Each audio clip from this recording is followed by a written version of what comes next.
चलिए तो देखते हैं आज का फर्स्ट क्वेश्चन। क्वेश्चन आपको स्क्रीन पर शो हो रहा है। हर के 2 की पावर m इंटू 5 की पावर n के रूप के आधार पर ज्ञात कीजिए 1458 बटे 1250 का दशमलव प्रसार कितने स्थानों तक होगा। तो सबसे पहले हम क्या करेंगे, 1250 जो हर में दे रखा है उसका हम लासा निकाल के फैक्टर करेंगे। ठीक है, तो आपको एलसीएम मेथड से आता ही होगा। तो देखिए कर रहे हैं हम 5 25। ठीक है, तो हमारे जो 1250 के फैक्टर्स हुए हैं वो क्या हुआ है,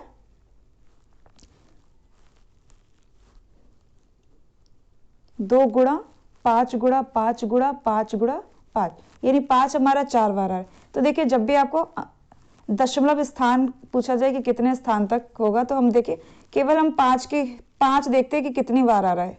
यहाँ पर देखिए हमारा जो 5 आ रहा है 4 बार आ रहा है, यानी जो हमारा दशमलव प्रसार कितने स्थानों तक होगा, 4 स्थान तक। ठीक है, तो 2 से मतलब हमारा नहीं रहता, हमारा 5 को देखना होता है कि 5 कितनी बार आ रहा है। तो 5 हमारा 4 बार आ, तो इसका आंसर होगा 4। ठीक है,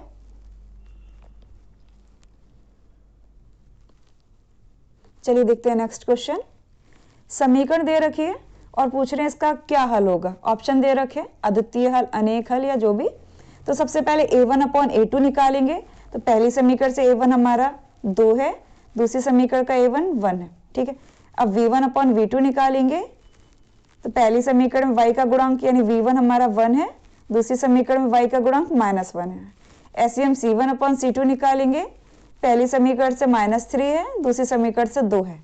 तो देखिए अब हमने तीनों निकाल लिए, लेकिन हमें शुरू के 2 से ही पता चल रहा था। a1/a2 और b1/b2 का अगर हम देखेंगे तो क्या है, ये दोनों बराबर नहीं है। आपको कंडीशन पता होनी चाहिए कि बराबर नहीं होते मतलब अद्वितीय हल है। ठीक है, तो इसका आंसर हो जाएगा अद्वितीय हल।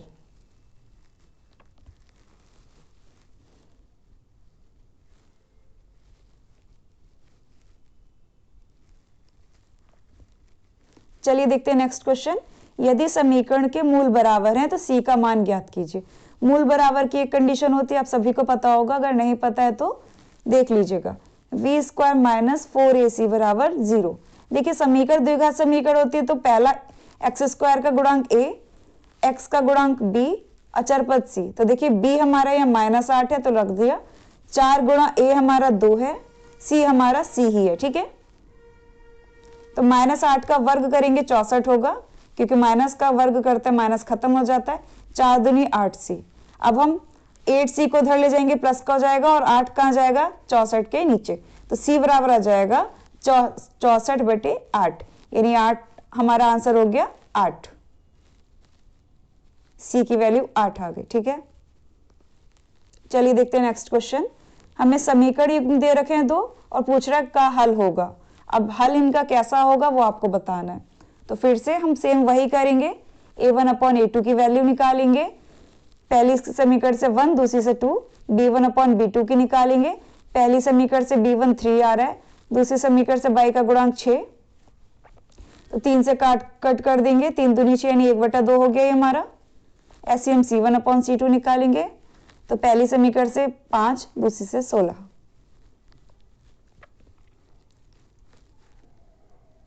ठीक है, हमने तीनों निकाल लिए, 5/16 हो गया। अब ध्यान देंगे a1/a2 बराबर आ रहा है b1/b2 के, लेकिन बराबर नहीं आ रहा है c1/c2 के। तो ये कंडीशन कौन सी होती है, समांतर रेखाओं की, यानी इसका कोई भी हल नहीं होगा। चलिए देखते हैं नेक्स्ट क्वेश्चन।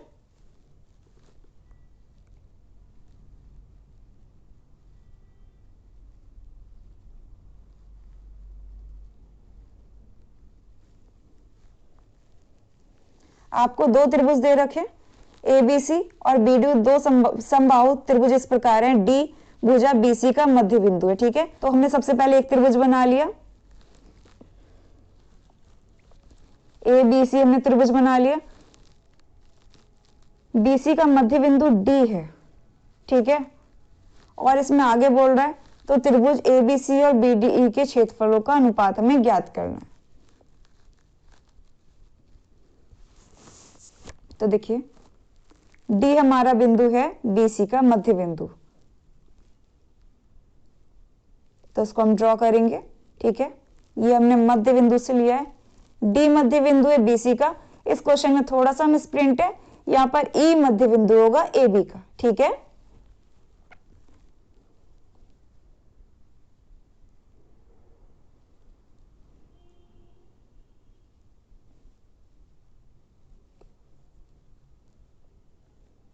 तो देखिए अब हम क्या करेंगे, हमें पता है यहाँ पर ए बी जो रेखा है उसका मध्य बिंदु ई है, तो हम यहाँ लिख सकते हैं A B upon E B. A B upon E B कितना है, 2:1। ठीक है, 2:1 होगा क्योंकि वो डबल है और वो उसकी आधी है। ठीक, तो हमें पता है त्रिभुजों का अनुपात, अगर हमें संगत भुजाओं का अनुपात पता हो तो त्रिभुज का अनुपात क्या होता है, भुजाओं के वर्ग का अनुपात, यानी 2/1 का हम क्या कर देंगे, वर्ग कर देंगे, तो क्या हो जाएगा 4/1, यानी 4:1 हो जाएगा त्रिभुजों के क्षेत्रफल का अनुपात। ये फॉर्मूला आप लोग को याद होगा। अगला क्वेश्चन है बिंदुओं को मिलाने वाले रेखाखंड के मध्य बिंदु के निर्देशांक होंगे। आपको मध्य बिंदु के निर्देशांक का फॉर्मूला याद होना चाहिए। यहाँ पे मध्य बिंदु को P मान ले रहे हैं। देखिए फॉर्मूला होता है x1 + x2, तो यहाँ x1 - 2 है, x2 भी -2 है बटे 2। ठीक है, x1 + x2 बटे 2, कॉमा y1 + y2 बटे 2। y1 हमारा 6 है, y2 हमारा 10 है बटे 2। ठीक है, अब -2 जोड़ेंगे तो माइनस का 4 होगा,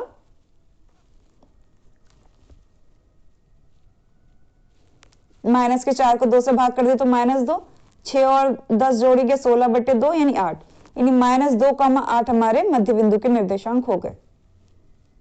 चलिए नेक्स्ट क्वेश्चन देखते हैं।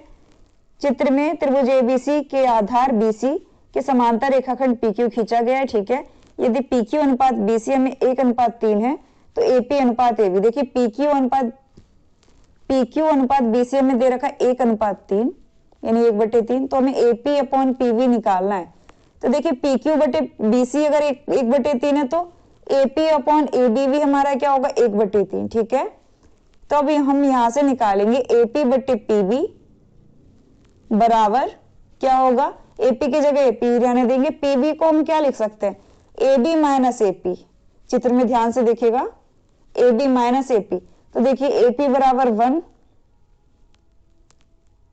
एबी हमारा 3 और एपी कितना 1, तो 1/2 यानी 1:2 इसका आंसर हो जाएगा, यानी फर्स्ट ऑप्शन आपका सही है।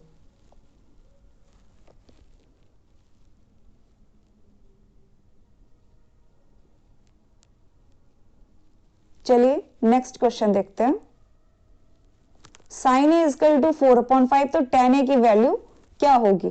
तो देखिए साइन ए बराबर 4/5 और आपको पता होना चाहिए लाल बटे कक्का से कि साइन ए बराबर क्या होता है, लंब बटे कर्ण। ठीक है, तो सबसे पहले हम एक त्रिभुज बनाएंगे, समकोण त्रिभुज।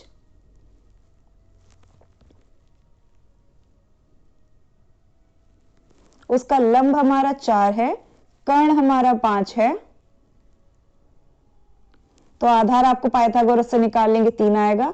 तो अब हम tan ए निकालेंगे, tan हमारा लाल बटे कक्का से होता है लंब बटे आधार, तो देखिए लंब हमारा हो जाएगा 4 और आधार हमारा हो जाएगा 3, तो आंसर हो जाएगा third option 4/3।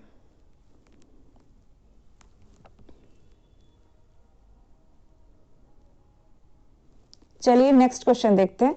Sign theta minus cos theta equals to 0, तो देखिए sine theta equal to cos theta हो जाएगा ना, क्योंकि माइनस थीटा माइनस उधर जाएगा। साइन थीटा बराबर कॉस थीटा कब होता है, केवल एक ही वैल्यू पर होता है, जब थीटा हमारा कितना होता है 45 डिग्री। तो यहां से हमारा थीटा आ गया 45 डिग्री। तो जिसका हमें मान पूछा यानी sine 4 theta plus cos 4 theta, तो कुछ नहीं करना, बस हमें थीटा की जगह 45 पुट करना है।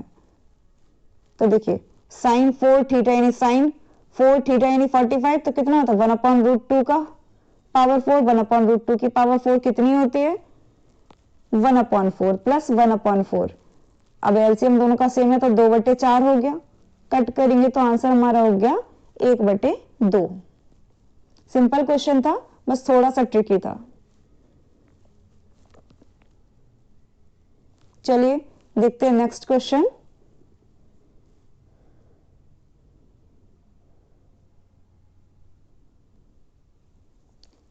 6 मीटर ऊंचे खंबे की छाया भूमि पर 2√3 मीटर दूर बनती है, तब उस समय सूर्य का उन्नयन कोण। तो देखिए हमें एक खंबा दे रखा है 6 मीटर का, तो सबसे पहले हम खंबा बनाएंगे 6 मीटर का। उसकी जो छाया है जमीन पर होगी, तो हम छाया है हमारी 2√3 मीटर, हमने वो लिख दी। और जो हमारा खंबे के जस्ट ऊपर ही सूर्य दिख रहा होगा ना, तो हमने ये मिला दिया। ये जो कोण है यही हमारा थीटा होगा, सूर्य का उन्नयन कोण। तो हमें ऐसे निकालना है, तो हमने एबीसी त्रिभुज बोल दिया। तो देखिए यहाँ पर थीटा कोण के लिए लंब और आधार हो रहा है, तो लंब और आधार किस में आता है, tan में, तो हम यहाँ tan लेंगे। लंब हमारा 6 है, आधार हमारा 2√3 है, तो tan थीटा बराबर लंब बटे आधार, यानी 6/2√3। 2 से 6 कट कर देंगे, 2 3 6, √3 से 3 को कट करेंगे तो √3 आया, यानी थीटा बराबर आ गया 60, क्योंकि tan की वैल्यू √3 केवल 60 डिग्री पर होती है। तो हमारा फर्स्ट ऑप्शन सही है। चलिए देखते हैं नेक्स्ट क्वेश्चन। मैदान में खड़ी एक कार का 75 मीटर ऊंची मीनार से अवनमन कोण 30 डिग्री है। मीनार के आधार से कार की दूरी। एक मीनार है, सबसे पहले हम एक मीनार बनाएंगे, 75 मीटर ऊंची है। एक कार खड़ी हुई है आधार पर, यानी जमीन पर, ठीक है। ये कार हमारी है। कार मीनार की चोटी से कार का हमारा जो अवनमन कोण है 30 डिग्री है। तो हमने आधार से कार की दूरी मान ली x।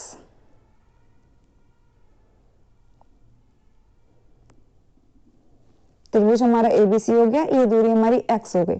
तो हमें x को निकालना है। तो देखिए यहाँ पर कोण आ रहा है और हमारे इस कोण के लिए लंब और आधार है, तो हम फिर से tan ही लगाएंगे। tan 30 बराबर लंब बटे आधार, यानी लंब 75/x, क्रॉस मल्टीप्लाई से x हमारा आ जाएगा 75√3, यानी आपका ऑप्शन 2 सही होगा।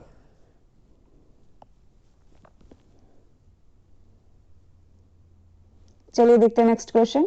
दो कार के वाइपर हैं जो एक दूसरे को आच्छादित नहीं करते, मतलब एक दूसरे को कट नहीं करते, तो इनसे 120 डिग्री तक वो घूमता है, तो घिरा क्षेत्रफल। तो देखिए इस तरह के कार के जो वाइपर होते हैं, तो हम पत्तियों के प्रत्येक बुहार पर साफ हुए भाग का क्षेत्रफल, यानी प्रत्येक से हमें केवल एक का निकालना है।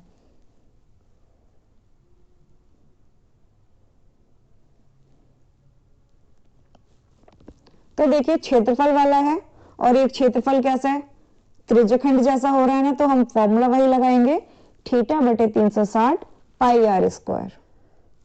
यहाँ पर थीटा हमारा 120 है, आर हमारा आर ही है,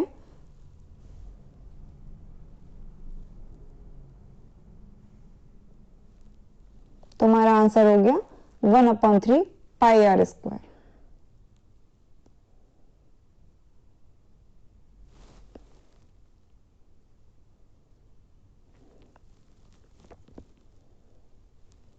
चलिए देखते हैं नेक्स्ट क्वेश्चन। एक घड़ी की मिनट की सुई 8 सेंटीमीटर लंबी, 5 मिनट में मिनट की सुई द्वारा बनाए गए त्रिज्यखंड का क्षेत्रफल। तो देखिए एक घड़ी है, इसकी हम ऐसे सुई बना रहे हैं एक मिनट वाली, जिसकी लंबाई 5 आर है, ठीक है। तो इसमें 5 मिनट में कितना क्षेत्रफल बना घेर रहा है वो आपको निकालना है। तो देखिए मिनट की सुई पूरा एक चक्कर वृत्त, पूरी घड़ी का एक चक्कर कब लगाती है, 1 घंटे में। एक पूरे चक्कर में कितना क्षेत्रफल गिरता है, वृत्त के क्षेत्रफल के बराबर, यानी पाई आर स्क्वायर।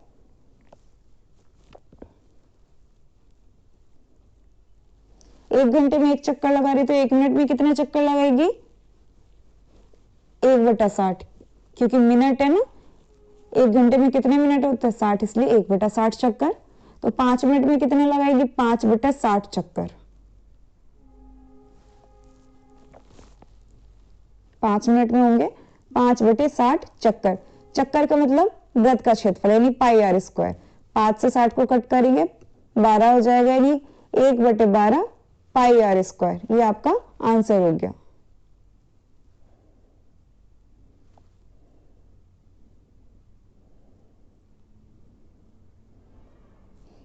एक लंबवृत्तीय बेलन के आधार का क्षेत्रफल 9 पाई सेंटीमीटर स्क्वायर है, तो उसके आधार का व्यास होगा। आपको व्यास पूछ रहा है।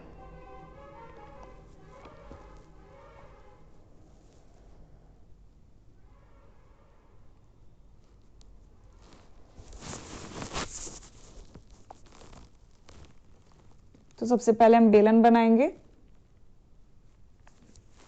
तो देखिए बेलन के आधार का क्षेत्रफल है, आधार आपका ये नीचे वाला पोर्शन होता है ना, और जो किस आकार का होता है, वृत्ताकार होता है ना। तो हमें आधार का क्षेत्रफल दे रखा है 9 पाई।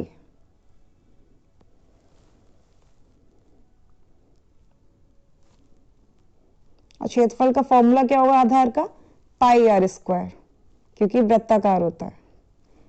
तो पाई से पाई कट हो गया, आर स्क्वायर बराबर 9 है तो आर बराबर 3। जब आर हमारी यानी त्रिज्या 3 आ गई तो व्यास हमारा कितना होगा, 2r, यानी 2 गुणा 3 यानी 6, हमारा 6 सेंटीमीटर व्यास होगा।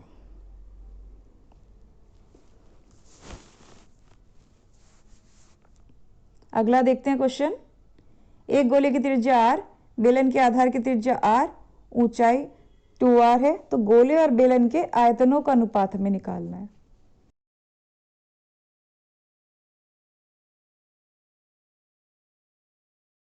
सबसे पहले हम एक गोला बना रहे हैं और एक बेलन बना रहे हैं, ठीक है।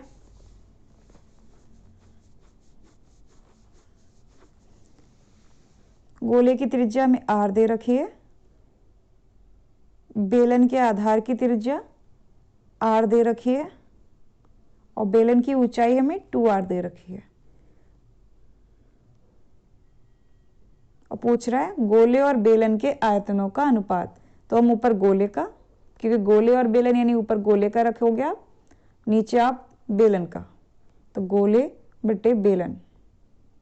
ये मैं आयतन, सीधे आयतन का फॉर्मूला लगा रहे हैं। गोले का आयतन होता है 4/3 पाई आर क्यूब, और इसका होता है पाई आर स्क्वायर एच।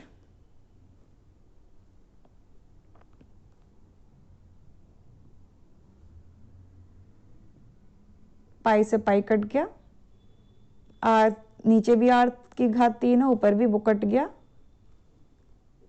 4/6 यानी कि 2 से कट कर दिया, 2 से कट होगा, 2 दूनी 4, 2 तिया 6, यानी हमारा आंसर आ गया 2:3, ऑप्शन फर्स्ट। अगला क्वेश्चन है 1 से 15 की सम संख्याओं का समांतर माध्य होगा।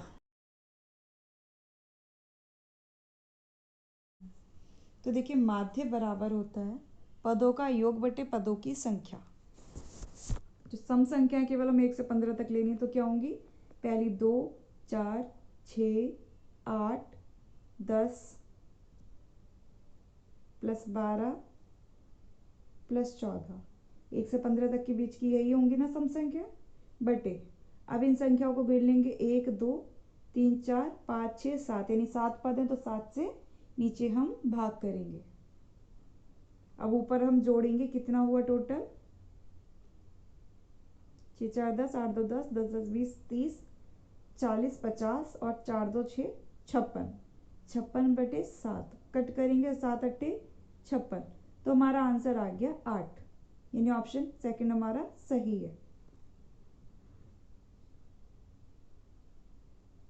चलिए नेक्स्ट क्वेश्चन देखते हैं। यदि एक गोले का व्यास d सेंटीमीटर तो गोले का आयतन होगा।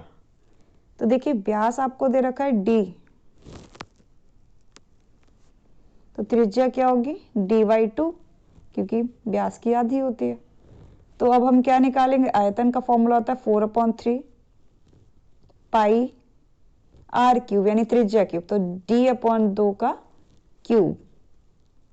तो देखिए 4/3 ऐसे ही रहेगा, पाई डी क्यूब, 2 का क्यूब नीचे करेंगे तो वो क्या हो जाएगा 8, 4 से कट किया, 4 दूनी 8, तो हमारा हो गया 1/6 पाई डी क्यूब। तो हमारा ऑप्शन फोर्थ सही हो गया इसका।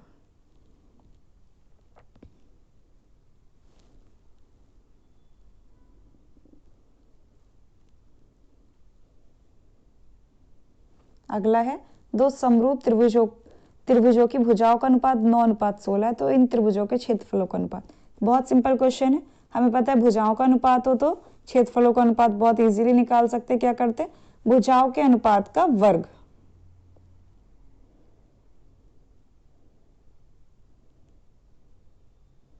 नौ बटे 16 का वर्ग करेंगे 81/256।